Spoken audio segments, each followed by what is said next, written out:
We are going to finish the wild robot in this video. I am very excited. We are on chapter 74, The Click.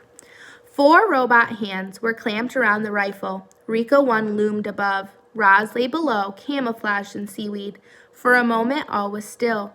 And then the hunter suddenly lurched and twisted as he tried to rip the rifle away from his target. But Roz held on. Seaweed fell from her body as she was lifted right off the ground. Her legs dangled in the air until she pounded a foot in a stump against the hunter's broad chest, leaned back and pulled on the rifle with all her strength. Waves crashed as the robots grappled for the weapon, but Roz was no match for Rico 1.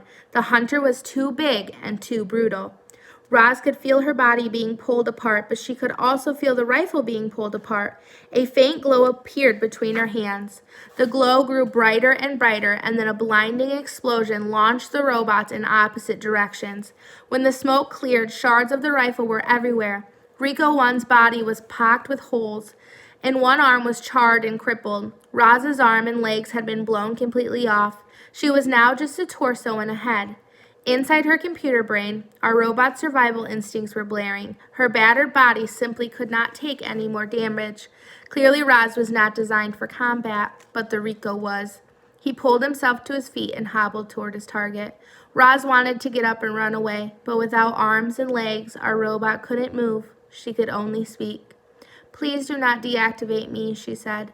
Rico 1 ignored her. His blocky hand reached past her face and touched the back of her head. Click.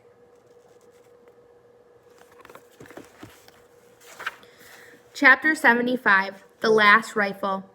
With the target deactivated, Rico 1 calmly moved on to the next phase of his mission. He limped through the gravesite and began collecting every single robot part. He splashed into the shallows and returned with a foot. He shook the sand from a cracked torso. He pulled a head out from a tide pool. Each part was then piled around Roz's lifeless body. Brightbill watched in horror as his mother slowly disappeared under a pile of parts. Roz looked just like the dead robots, but she wasn't dead. She had simply been shut down.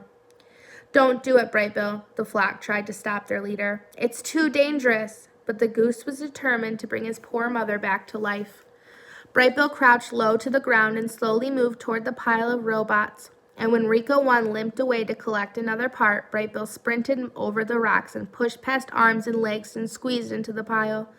Click! A muffled voice echoed across the shore. "Hello, I am Rozum Unit 7134, but you may call me Roz." Brightbill hugged his mother's face as her computer brain rebooted. "Mama, wake up!"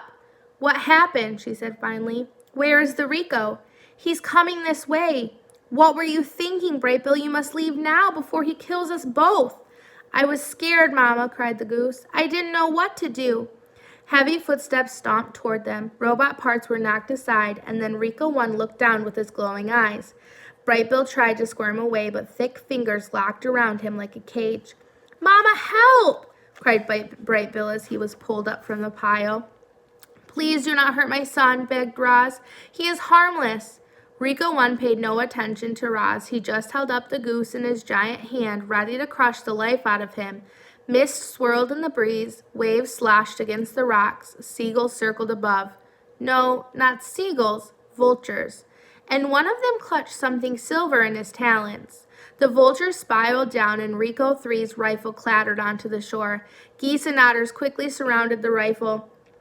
They squawked and squeaked and fumbled with the weapon, trying to aim the clanky thing. The hunter was confused. How had those animals gotten a rifle? And could they possibly know how to fire it?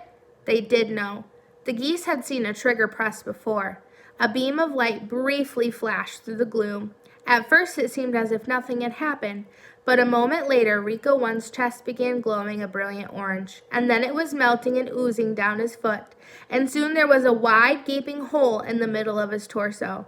His hands suddenly unclenched, and Brightbill fluttered away. Seawater sprayed over the gravesite. Steam hissed up from the Rico's scorching hot guts. He shook and twitched, and collapsed beside Roz. Rico 1 turned to face Roz and spoke in a quiet, garbled voice. "More Ricos will come for you, and if you destroy them, still more will come." The makers will not rest until all missing robots have been retrieved. When? When will they come? Said Roz. How long do we have? You can still be fixed, Roz.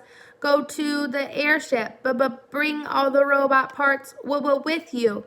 The ship knows what to do. His voice went silent. His eyes went dark. Rico 1 was dead.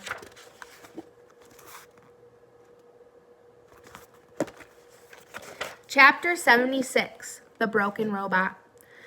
Geese and otters were bustling all around Roz. They were pulling arms and legs out from the robot pile and pressing them against her body. They were hoping to hear thwip sounds and that the robot limbs would snap right into place and Roz would return to her old self and life on the island would go back to normal. But nothing happened. No matter what they did, the limbs wouldn't attach. Our robot's body was too badly damaged. I'm sorry, Ma, said Brightbill, his voice trembling. I thought this would work. It is okay, son, said Roz calmly. I am lucky I can still think and speak. The animals tried to smile at their poor friend, but they couldn't hide their sadness. Roz was a mangled wreck, and there was nothing they could do to fix her. The robot wanted to be strong for her son and her friends. She wanted to ease their worried minds and tell them everything would be fine, but Roz knew that everything would not be fine. She looked down at her broken body, then she looked up at the geese and the otters and said, I will need some help getting home. Chapter 77, The Meeting. Strong, nimble creatures carried Roz up the sea cliffs and across the island. They carefully propped her up inside the nest. They built a fire, and then they left the robot with her son. Roz and Brightbill sat there staring at the flames until the goose finally said, Do you need anything, Ma? I could really use some new arms and legs. The robot chuckled at her own joke. This isn't funny, cried the goose. My mother is broken and I don't know what to do about it. I'm sorry for joking. Roz adjusted her voice to a more serious tone. I know you want to fix me, but there is nothing anyone here can do. At these words, her son looked away. Brightbill, I am afraid we have some difficult decisions to make.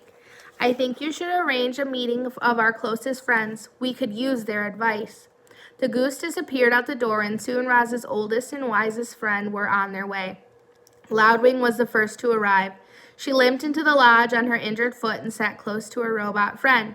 Mr. Beaver appeared next, followed by Fink and Swooper. Then Tawny curled up on the floor. Mother Bear was too badly hurt to make the journey, so Nettle came in her place. She sat in the garden with her enormous head jutting in through the doorway. Brightbill returned with Chit Chat, who was nursing her burned tail. The last one to crawl in was Craig, the old turtle. Once everyone was there, the meeting began. The group talked all through the night. They discussed the Ricos. They discussed what to do about Roz. They discussed how to keep the island safe. There were stark differences of opinion and tempers flared, but by daybreak, the group had agreed the plan of action. That morning, the dawn truce didn't take place in the great meadow. Instead, it took place in a small meadow by the foot of the mountain, in front of the airship. Weary animals quietly hobbled into the clearing. The only sounds came from a gurgling brook that wound through the gathering and right past our robot. Roz sat in the wet grass. She was leaning against a rock. She looked so sad and frail. However, she still had her thoughts and her words, and for the moment that was all she needed. Good morning, animals of the island. Roz's voice filled the meadow. I must look strange to you all beaten up like this, but I hope I still sound like your old friend. Hundreds of heads nodded. You fought bravely yesterday. You risked your lives defending me, and I am eternally grateful. But many of our friends were wounded. Some may not recover, and there is worse news. Before the last Rico died, he told me that more of his kind will come to our island. They might already be on the move. And even if we defeat them, still more will come. My makers will not rest until all of their property has been retrieved. They want the dead robots. They want the broken parts. They want me. The crowd was silent. But I care about this island far too much to put any more lives in danger. And so, my friends, I must leave. Voices cried out. Don't go, Roz. Next time we'll be prepared. We risked our lives for you so you could stay. I hear you, the robot's voice cut through the din. But look at me. My body is ruined, and the Rico said the only ones who can help me are my makers. What if he lied? Howled a voice. You can't trust those monsters. You are right, said Roz. He might have been lying. There may be no hope for me, but that is a chance I have to take. Animals, you taught me to be wild. I want to be wild again, and so I must try to get the repairs I need. It is for the good of me and the island that I return to my makers. A calm settled over the crowd. They knew Roz was right. Chapter 78, The Farewell.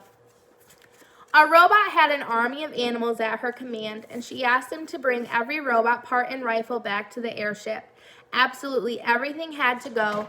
It was the only way to be sure that the Ricos would never come back. And the island animals had no trouble locating the remains of the dead robots. Retrieving those remains took a bit more effort, but they were up to the challenge. Teams of clever creatures returned with robot parts of different shapes and sizes. Smashed heads and broken rifles and twisted tubes and heavy bodies were all loaded into the ship until the entire island had been cleared. Even the tiniest scraps were collected. It's amazing what an army of animals can do. A light mist was falling when they finally heaved Roz through the ship's doorway. Her head slowly turned around to face the crowd of geese and beavers and owls and insects and foxes and raccoons and vultures and moose and bears and possums and fish and deer and otters and turtles and woodpeckers and squirrels and frogs and hares and on and on and on.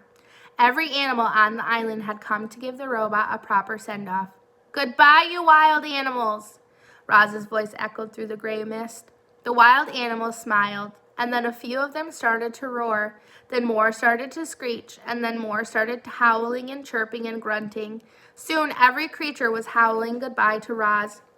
The chorus of wild voices grew louder and louder, shaking the robot's body, rattling the ship, booming across the island and up into the clouds.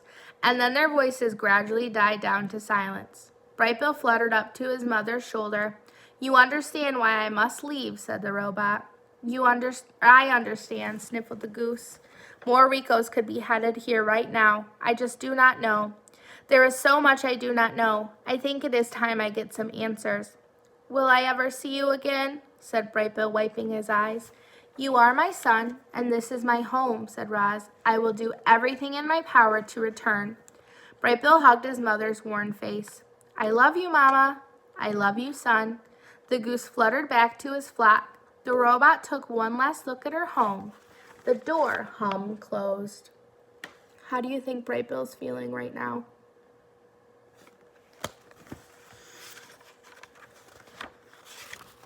Chapter 79, The Departure. The airship's engines automatically fired up. Then the ship slowly floated above the island, turned to the south, and disappeared into the clouds.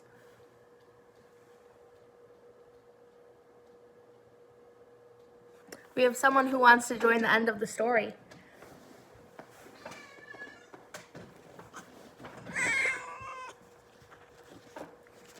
Watch out, we're trying to finish the story here.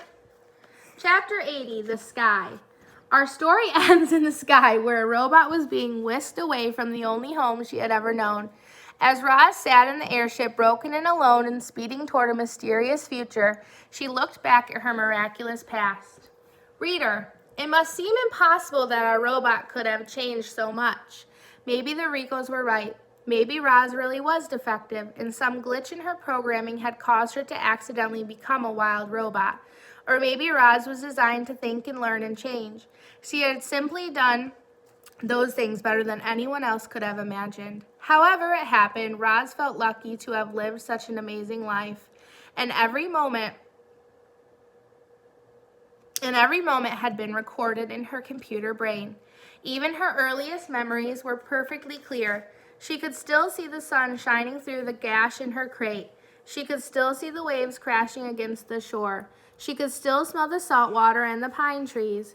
Would she ever see and hear and smell those things again? Would she ever again climb a mountain or build a lodge or play with a goose? Not just a goose, her son. Brightbill had been Roz's son from the moment she picked up his egg. She had saved his life from certain death, and then he had saved her. He was the reason Roz had lived so lived so well for so long, and if she wanted to continue living, if she wanted to be wild again, she needed to be with her family and her friends on the island. So as Roz raced through the sky, she began computing a plan. She would get the repairs she needed. She would escape from her new life. She would find her way back home again. And that is the end of The Wild Robot.